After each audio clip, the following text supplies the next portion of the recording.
Hi boys, Michelle here, getting all hot and bothered, protesting against the pornographers.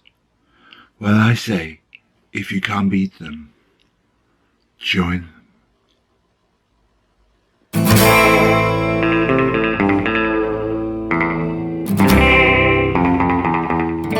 Hi gang, welcome to Mike on Monday. Well, bit of a boring week really, wasn't it? Not much happened, but we might as well take a look at what happened at West Ham in the last week. Let's go.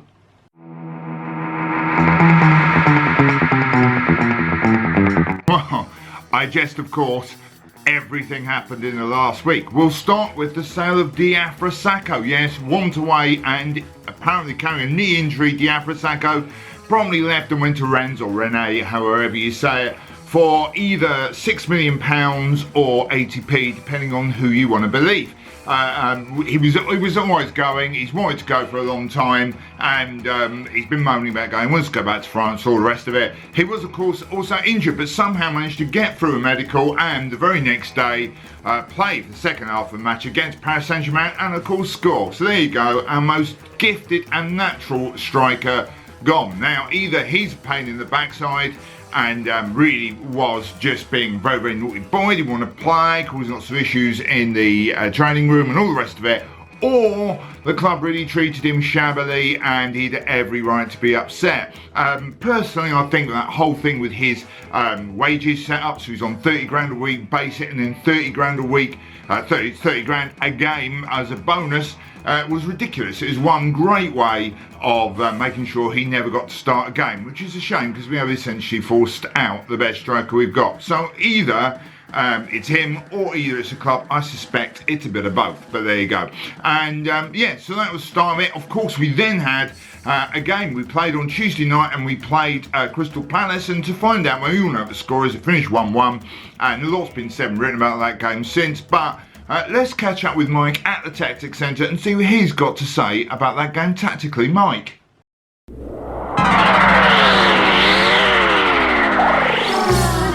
Thanks, Mike. On Tuesday, West Ham took on Crystal Palace at the London Stadium. Crystal Palace, very quick, very good in the attack, not so good in the defence, these tiny little arms. West Ham, very slow, but very good in defence, not so much as an attacking force. The inevitable outcome was a draw. Whether both these teams will survive or become extinct this season is yet to be seen. The outcome was West Ham 1, Crystal Palace 1. Back to Mike in the studio. Thanks, Mike. Brilliant, high-tech, relevant, tactical innovation there from Mike on Monday. You will see that nowhere else. Back to our weekend summary. Wednesday, and we all know what happened Wednesday. Deadline day came and went on Wednesday.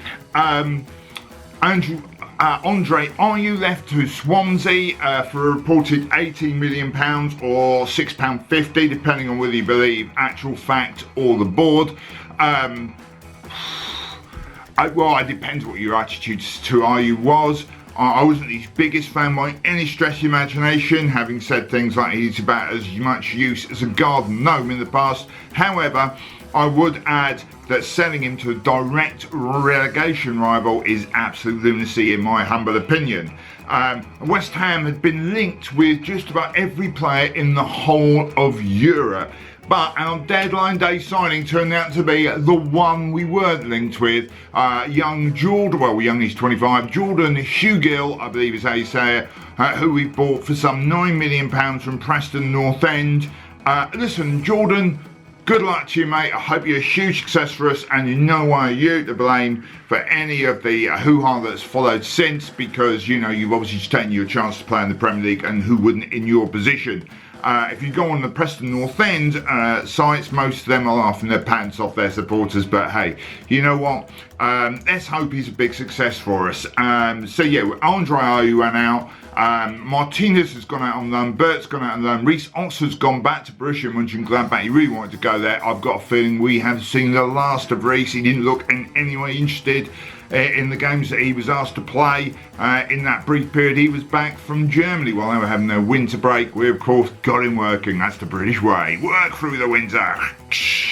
And I was doing the graveyard shift of the show on Hammer's Chat, which was doing a live transfer window show, when the story broke that about Tony Henry and the leaked email apparently sent to another club official and the agent and an agent, and it was about basically him saying that he wasn't going to sign, or the club didn't want to sign any more African players because he's racist. Sorry, because they're trouble if they don't get picked.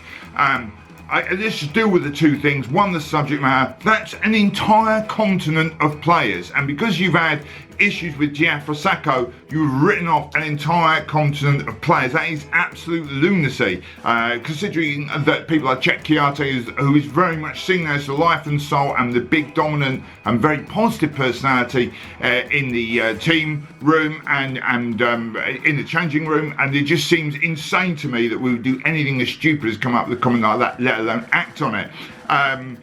What was even worse is putting it in writing, though, wasn't it? I mean, you might think that, but to actually put it in writing is lunacy. Though I think, personally, for me, you probably know by now, I'm a bit of a liberal lefty anyway, but thinking it is outrageous anyway. But you know what? Everyone has their own thought. Writing it down is lunacy. Now, a lot of conspiracy rumours dropped up. Who was the other official? Was it leaked?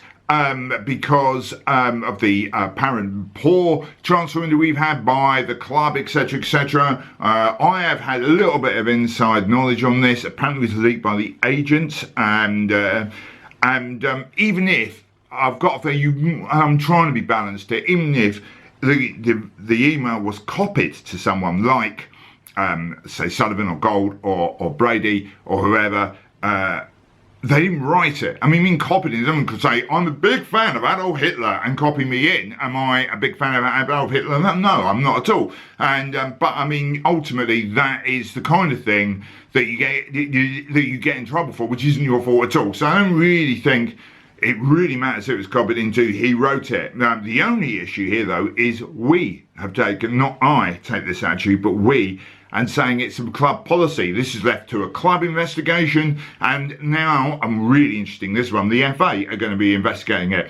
I don't think this is anyway dead and buried. I think this is going to run and run, this one, because if the FA want to see all of those emails, and there might be other stuff in there which alludes to that attitude being taken, or is demonstrates that it's a club-wide attitude, then the whole board are in deep dog do, to put it mildly.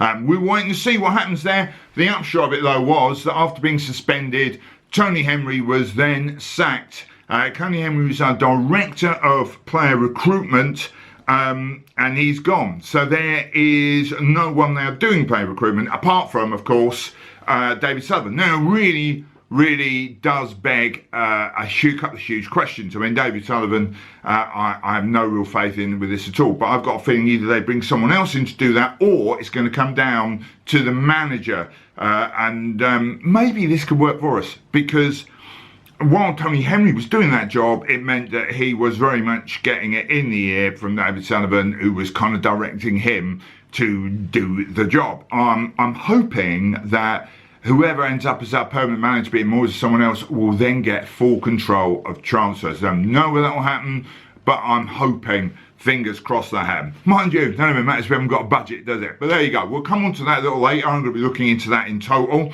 In the meantime, on Saturday, we played Brighton away in the Premier League, and we lost 3-1, you probably all know that, no spoiler alert needed, but I've got a new guest for you who's going to be doing Tactics Corner right now. So, West Ham man, tactically speaking, in the Tactics Centre, what did you make of the game against Brighton, West Ham man?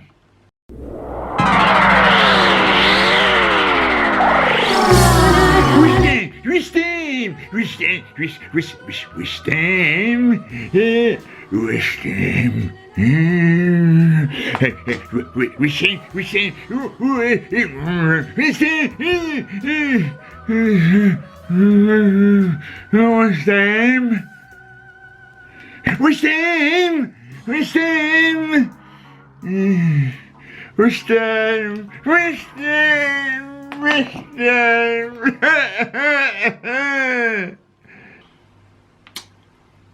Yeah, West Ham man there with his tactical overview of West Ham's defeat away at Brighton and Hove Albion. On Sunday, David Sullivan deactivated his Twitter account, therefore depriving this show of 3/4 of its material. Thanks for that, David. Antonio's come out on Sunday and it was said that the team were finding headlines are a distraction. Interesting that.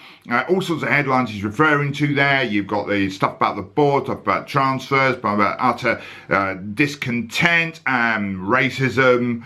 It all happened this week, let's face it, right? There's a reason for that, Antonio. Come here. It's because the club's badly run. But don't just take my word for it. We have this week put together a special investigation into the board, because let's face it, they're getting a lot of hatred and vitriol, especially David Sullivan saying Karen Brady, do they really deserve it? So here we go, a special investigation into how the club is being run and the fans' response to it. Now.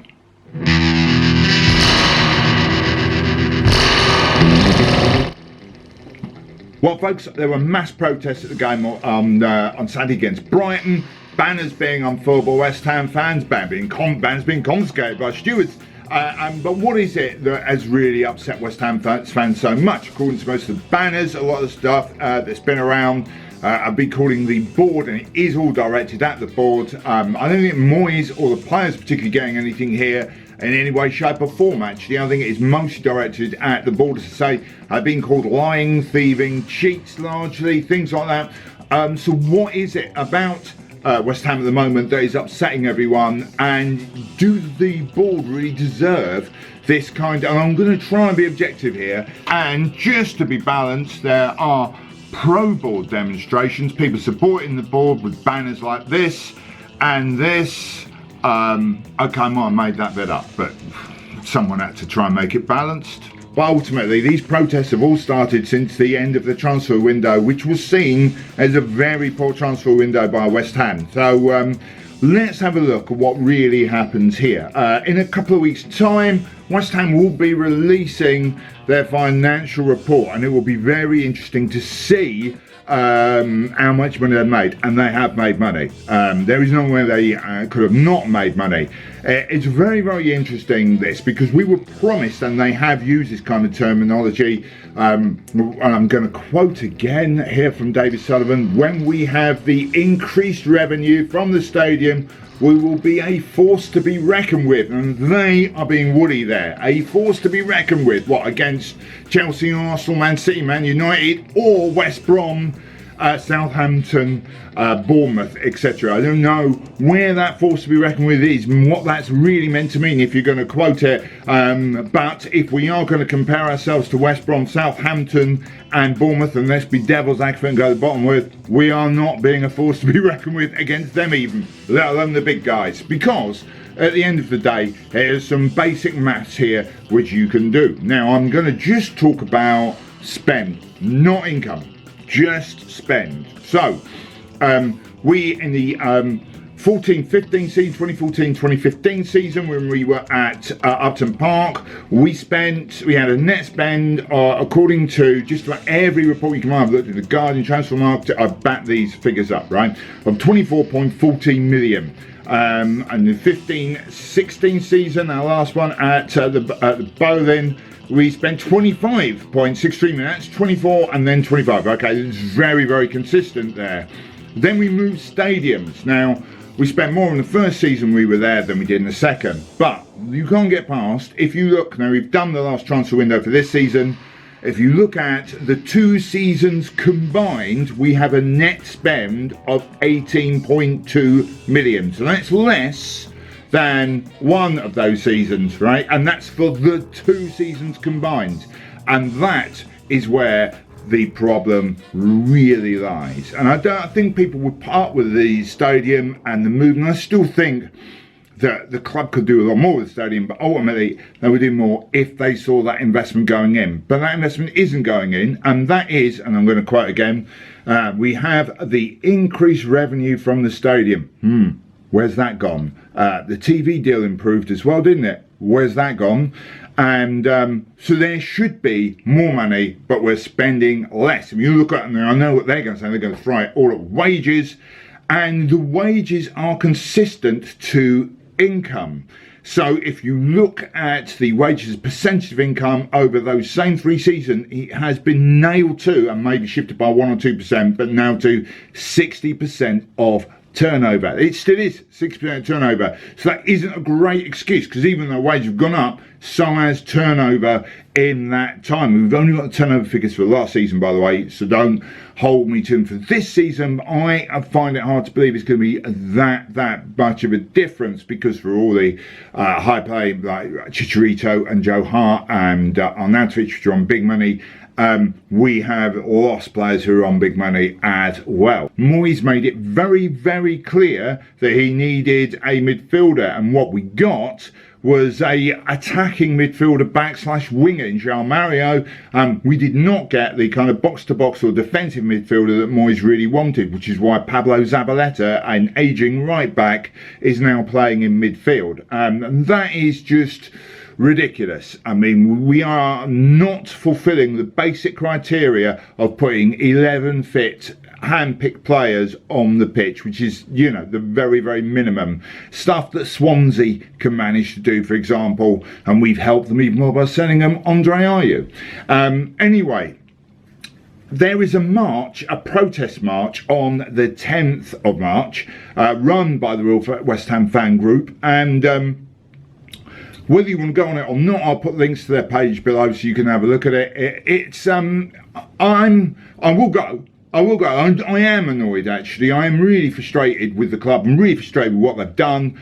And what I'm a little bit weird about this march is I don't really know what the march is for. Is it a march of just general malaise and discontent, or are we demanding something? Because let's get something clear here. The board aren't going to resign. They own the club. So what are we hoping? We're hoping that they step back and bring in other people to run the club, because, as I've said before, we are the only club where the people who own the club directly run it. Every other Premier League club has got a barrier of professional management who know what they're doing running the club, while the board are very much the owners and are sat back from that.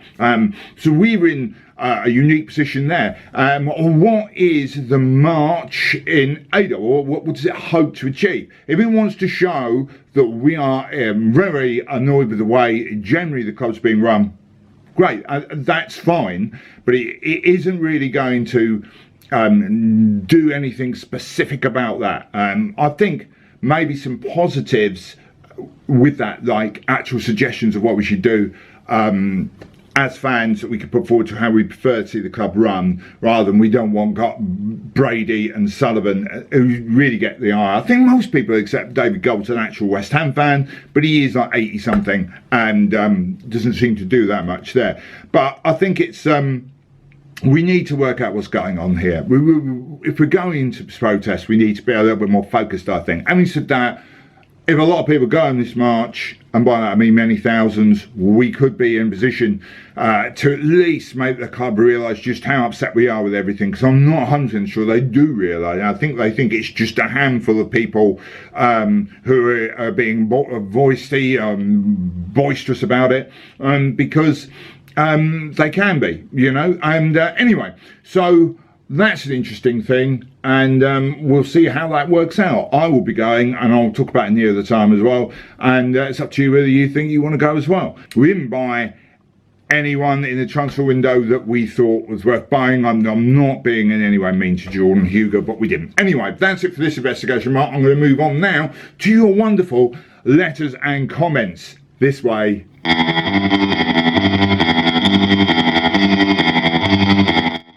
Well, folks, this is time now for questions that you've sent through. Once again, thanks so much for all the comments you leave below, and please do feel free to leave them below this week and send to me via Twitter, which we had quite a lot this week, and please do keep them coming. I'm available at Twitter at WHU Mike, that's me. Please follow me, because I do put out stuff there as well, and get in touch if you've got any questions for the show, and all leave comments below if you got any. This week we had a great one from Duncan Miles and his son Ashley, and they asked, what do you think of the design of this season's programme? Good question, Duncan, thanks for that. It is hideous in my opinion. If you have a look at some of these, they really have, they've done this sort of idea where it's sort of like a sketched up photo that they do on the front, and some of them are really quite revolting. They've made Antonio, Arnie, Lanzini and Martinez look like the worst ever boy band that clearly formed in the outpatients unit of a leukemia ward, judging from the washed out look of them. They've made poor old Pablo Zabaleta look exactly like fascist dictator Benito Mussolini, while Ginge, and the one of the latest ones, really, and he just looks like he's got a really unfortunate skin complaint. I can't see why they can't just use pictures, or if you're going to use artwork, guys, do something decent with it. Do you know what I mean? I'm happy to come in and help. Have you seen the graphics on this show? But brilliant. Thanks for that question. It is revolting, isn't it? The next question is from Seb. He left a comment below and he said, I love the show, but you obviously take loads of drugs. Do you know what, Seb? I don't. I might have done once upon a time in my dentist part, but even then, my main drug of choice has always been alcohol, really, as opposed to narcotics.